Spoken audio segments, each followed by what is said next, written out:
kegiatan Hari Kesehatan Nasional dan Bakti Sosial pada tanggal 12 November 2022 saya buka dengan resmi dengan mengetuk mic ini sebanyak 5 kali Pancasila. 1, 2, 3, 4, 5. Terima kasih.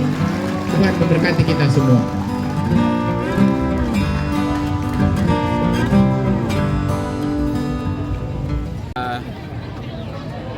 Kegiatan Hari Kesehatan Nasional pada tanggal 12 November 2022 ini merupakan salah satu momen kebangkitan bangsa untuk bisa maju setelah kita masuk dalam pandemi COVID beberapa tahun yang lalu.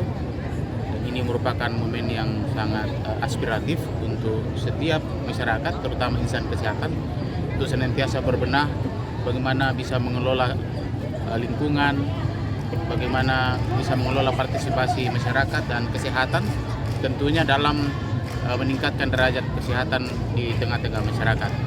Dan tentunya kita berharap semua masyarakat, baik itu yang berada di kesehatan dan di luar kesehatan, tentunya kita berharap senantiasa bersama-sama bersatu padu untuk memajukan derajat kesehatan masyarakat pada umumnya.